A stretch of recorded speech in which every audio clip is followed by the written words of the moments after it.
সত্যি কথা বলার সাথে টিকটিকির ডাককে আমরা চিহ্নিত করি কেন?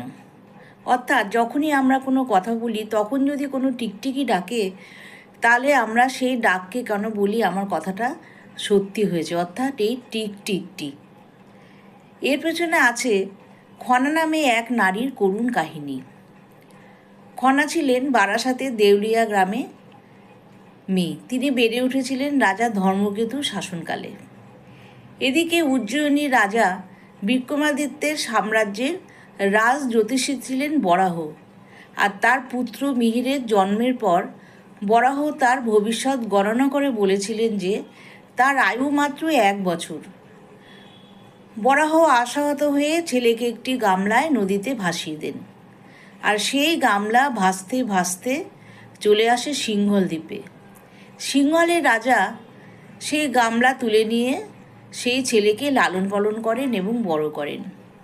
পরে মিহিরের সাথে বিয়ে হয় সেই খনার, এবং তারা বঙ্গদেশে বসবাস করতে শুরু করে।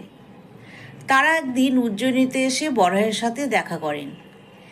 ছেলের আয়ুর কথা বললে খনা তাকে ভুল প্রমাণিত করেন। এতে কিন্তু বরাহ খুব রেগে যান এবং মিহিরকে বলেন তার জিভ কেটে দিতে। এর মধ্যে একদিন রাজা বিক্রমাদিত্য হঠাৎ জ্যোৎস্না রাতে আকাশে কয়টা তারা আছে সেটা গণনা করতে অনেককে বলেন, কিন্তু সেই গণনা কেউ করতে পারে না, একমাত্র খনাই করেন। খনার এই গণনা দেখে মুগ্ধ হয়ে যান রাজা বিক্রমাদিত্য এবং তাকে রাজ সম্মান দেবেন বলে ঠিক করেন। কিন্তু পুত্রবধূর এই রাজ সম্মান কিন্তু সহ্য করতে না পেরে বরাহ মিহিরকে বললেন তার জিভ কেটে দিতে। বরাহ তো এই কথা শুনে আঁতকে উঠল।